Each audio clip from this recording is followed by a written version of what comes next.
بسم اللہ الرحمن الرحیم۔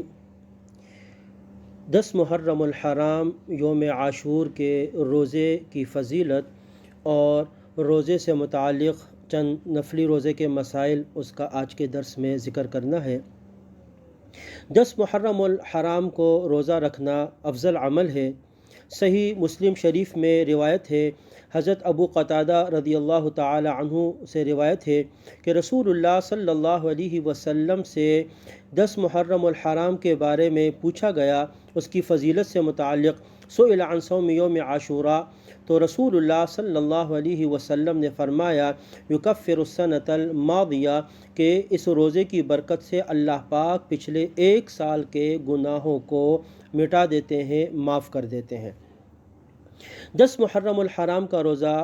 رکھنے والے کے 1 سال کے گناہوں کی بخشش اور مغفرت کا ذریعہ ہے۔ حضرت عبداللہ ابن عباس رضی اللہ تعالی عنہ سے روایت ہے، فرماتے ہیں کہ جناب رسول پاک صلی اللہ علیہ وسلم نے جب یہ روزہ رکھا تو آپ کے اتباع میں صحابہ کرام نے بھی یہ روزہ رکھنا شروع کر دیا۔ تو بعض صحابہ نے رسول اللہ صلی اللہ علیہ وسلم سے دریافت کیا، یا رسول اللہ انہ یوم تعظمہ الیہود، کہ یہ وہ دن ہے کہ یہود اس دن کی بڑی تعظیم کرتے ہیں اور وہ روزہ رکھتے ہیں، تو کہیں یہ ان کے ساتھ مشابہت تو نہیں آئے گی؟ تو رسول اللہ صلی اللہ علیہ وسلم، ایک روایت میں ہے، آپ نے فرمایا، فَإِذَا كَانَ الْعَامُ الْمُقْبِلُ إِنْ شَاءَ اللَّهُ صُمْنَا الْيَوْمَ التَّاسِعَ، اگر اللہ نے چاہا تو آئندہ سال آیا تو ہم 9 تاریخ کا روزہ بھی رکھیں گے۔ اور ایک روایت میں آپ نے فرمایا، صوموا عاشوراء وخالفوا الیہود، کہ تم عاشورہ کا روزہ رکھو اور اس میں یہود کی مخالفت کرو، کہ 10 محرم کے ساتھ ساتھ ایک روزہ اور بھی ملا دیا کرو۔ پھر حضرت عبداللہ ابن عباس رضی اللہ تعالی عنہ ہی سے روایت ہے، وہ فرماتے ہیں کہ اگلا سال محرم نہیں آیا تھا کہ رسول اللہ صلی اللہ علیہ وسلم خالق حقیقی سے جا ملے، دنیا سے پردہ فرما گئے۔ نبی اکرم صلی اللہ علیہ وسلم نے اگلے سال آپ کو موقع نہیں ملا جو آپ نے فرمایا تھا کہ ہم اگلے سال یہود کی مخالفت کی وجہ سے ایک روزہ مزید رکھیں گے۔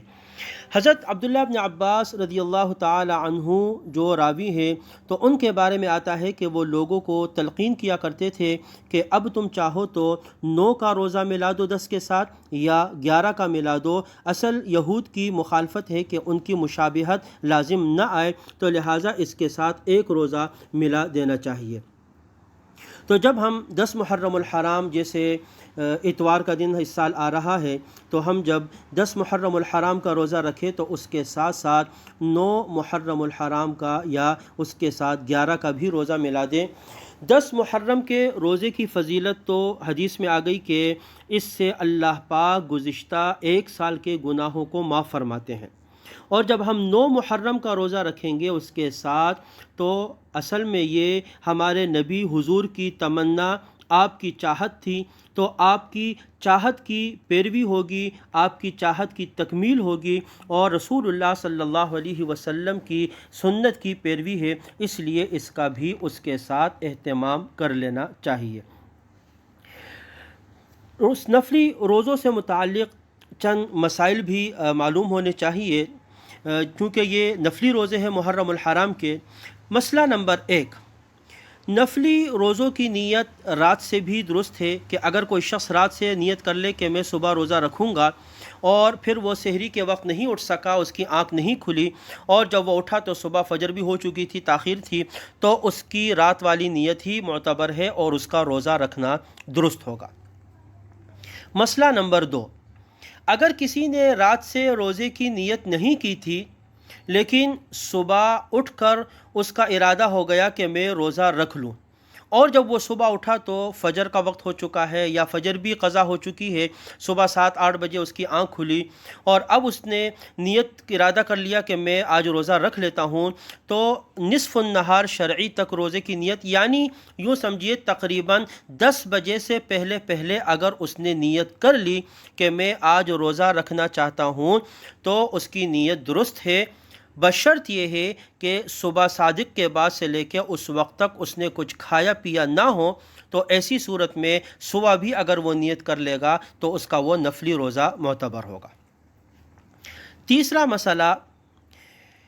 رمضان المبارک میں فجر کی اذان صبح صادق ہوتے ہی فوراً اذان دے دی جاتی ہے،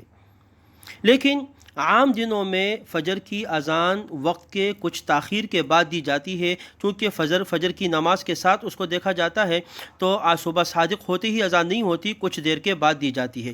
اس لیے روزہ رکھنے والا سحری کا وقت اس کو دیکھے کہ صبح صادق کا وقت کیا ہے، اذان کے ساتھ اپنی سحری کو ختم نہ کرے۔ ایسا نہ ہو کہ اس نے اذان پر سحری بند کی ہے اور اذان پتہ چلا 10 منٹ 20 منٹ بعد ہوئی ہے، تو ایسی صورت میں اس کا روزہ درست نہیں ہوگا۔ کراچی میں صبح صادق کا وقت 4:53 ہے۔ 9 اور 10 محرم کا روزہ جو رکھنا چاہے تو اسے چاہیے کہ تقریباً 4:50 پر وہ اپنی سحری سے فارغ ہو چکا ہو۔ مسئلہ نمبر 4، نفلی روزے رکھنا ثواب کا کام ہے، البتہ اختیار ہے، اس میں جو رکھنا چاہے ثواب ہے، جو نہیں رکھے گا تو اس کا کوئی گناہ نہیں ہے۔ لیکن یاد رکھیے کہ جس نے روزے کی نیت سے نفلی روزہ شروع کر دیا تو اب اس روزے کو مکمل کرنا اس کے ذمے لازم ہو جاتا ہے۔ اب یہ روزہ واجب ہو گیا شروع کرنے کے بعد، اب اس کا مکمل کرنا ضروری ہے۔ تو لہٰذا اگر کسی وجہ سے اس روزے کو توڑنا پڑ گیا اور یہ روزہ مکمل نہ کر سکے اور اس کو درمیان ہی میں توڑ دیا تو ایسی صورت میں اس کے بدلے ایک روزہ رکھنا واجب ہوگا اور اس روزے کی قضا کرنا اس کے ذمے لازم ہوگی۔ یہ نفلی روزوں سے متعلق مسائل ہے جو علم میں ہونے چاہیے۔ اللہ تبارک و تعالی ہمیں نفلی روزے رکھنے کی توفیق عطا فرمائے اور جو اس کی فضیلتیں ہیں وہ بھی ہمیں نصیب فرمائے۔ وآخر دعوانا ان الحمد للہ رب العالمین۔